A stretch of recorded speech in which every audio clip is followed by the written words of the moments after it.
करता है उस सूरत में भी फायदा होता है। मूविंग अहेड, ईडीआरसी के पर अगर क्वेश्चन नहीं हो तो आगे चलते हैं। फिर recovery of tax liability outstanding under other laws, ये नई प्रोविजंस लाई गई है जिसमें माइनर डिफरेंस है between finance bill and finance act. तो बिफोर फाइनेंस एक्ट की ये प्रोविजन है एडजस्टमेंट। अगर ये प्रोविजन न भी होती तो इनडायरेक्टली सेक्शन 171 और 170 इनडायरेक्टली अवेलेबल था, लेकिन कुछ इश्यूज आई गेस होंगे जिसकी वजह से ये डिपार्टमेंट ने भी सोचा होगा, जिसकी वजह से ये लाया गया है। असलन हमने प्रपोज इसको सेल्स टैक्स में किया था और एफईडी में किया था, being a chairman of that indirect tax committee of ICAP, और उन्होंने इन प्रिंसिपल एग्री भी किया कि ठीक है ये प्रोविजन आ सकती है क्रॉस एडजस्टमेंट की और गवर्नमेंट की लायबिलिटी, इसलिए कि सेल्स टैक्स में पेएबल अमाउंट होती है, इनकम टैक्स में रिफंडेबल अमाउंट होती है। इधर रिवर्स है कि इनकम टैक्स में अगर पेएबल है और दूसरी जगह रिफंडेबल है तो एडजस्टमेंट के पावर यहाँ लाए गए हैं। आइडियली यही प्रोविजन सेल्स टैक्स में होनी चाहिए।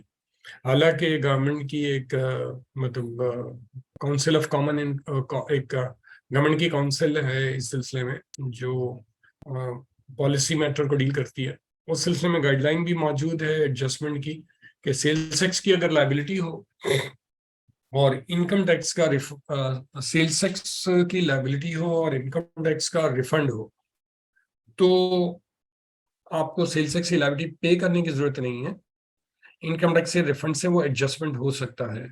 और इस सिलसिले में एक एफटीओ का डिसीजन भी है, हमने इसके ऊपर एक बड़ी कंपनी को एडवाइस भी दी है जो बिग फोर में से अपना टैक्स का काम करवाते हैं, लेकिन बिग फोर का ओपिनियन या रादर बिग थ्री में से एक का ओपिनियन ये था कि नहीं हो सकता था। फिर हमने इनको एडवाइस दी और उनको पूरा एक्सप्लेन किया, केस लॉ उनको निकाल के दिखाए। तो अगर आपको में से किसी को प्रॉब्लम हो इन फ्यूचर कि सेल्स टैक्स की लायबिलिटी हो और इनकम टैक्स का रिफंड हो और एडजस्टमेंट न मिले तो feel free to contact us. जी सॉरी आसिफ साहब, एक कॉल आ गई थी, जरा थोड़ा रिपीट कर देंगे इसको। नो इश्यूज, आप हैंडल कर ले, मैं वेट कर सकता हूँ एक आध मिनट, नो इश्यूज।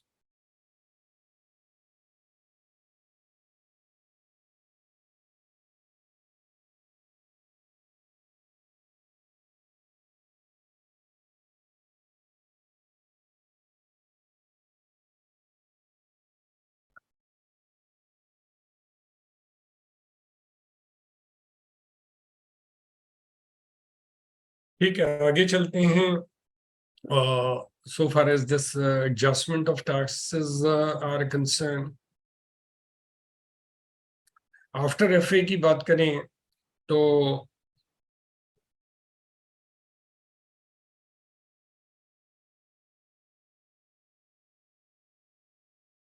ये लफ्ज खाली ऐड किया गया है, enacted through act of parliament.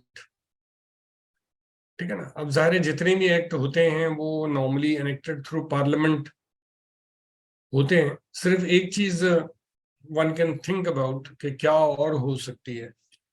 तो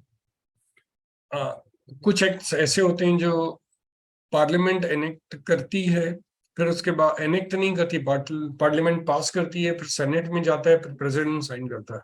फाइनेंस एक्ट जो होता है वो पार्लियामेंट एनेक्टेड बाय पार्लियामेंट होता है, बाकी लॉ सेनेट और फिर इसके बाद प्रेसिडेंट अल्टीमेटली साइन करता है। मनी बिल जो होता है उसमें सेनेट का पास करना जरूरी नहीं है। तो यहाँ ये डालने का मकसद ये हो सकता है कि जो मनी बिल के जरिए लॉ पास होते हो उसकी लायबिलिटी का इशू अराइज होता हो तो वो यहाँ एडजस्टमेंट के लिए इस्तेमाल होंगे, ना कि सारे एक्ट।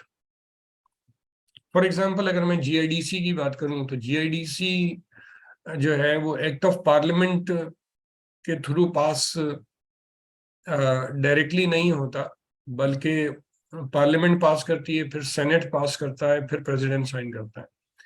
जबकि मनी बिल जो होता है वो पहले पार्लियामेंट अपने यहाँ प्रेजेंट करती है, डिस्कस करती है, फिर इसके बाद सेनेट में जाता है, सेनेट रिकमेंडेशन देती है नेशनल असेंबली को, और नेशनल असेंबली जो है वो अपने यहाँ डिस्कस करती है, लेकिन उसको एग्री या डिसएग्री, एग्री करना जरूरी नहीं है, वो डिसएग्री भी कर सकती है। तो अकॉर्डिंगली आगे कहानी इस तरह जा सकती है। लेकिन एक और आर्गुमेंट इसके अगेंस्ट ये हो सकता है कि senate is also a parliament and national assembly is also a parliament. ये एक काउंटर आर्गुमेंट भी हो सकता है। लेकिन टू कीप इट सिंपल, आपके लिहाज से ये है कि सिर्फ एक्ट ऑफ पार्लियामेंट है, और आपके लिहाज से ये है कि एडजस्टमेंट अगर इनकम टैक्स सेल्स टैक्स की होगी और फेडरल एक्साइज ड्यूटी की होगी या एफबीआर के परिव्यू वाली चीजें इन जनरल होंगी तो इजी होगा, बाकी चीजों में डिबेटेबल इश्यू हो सकता है।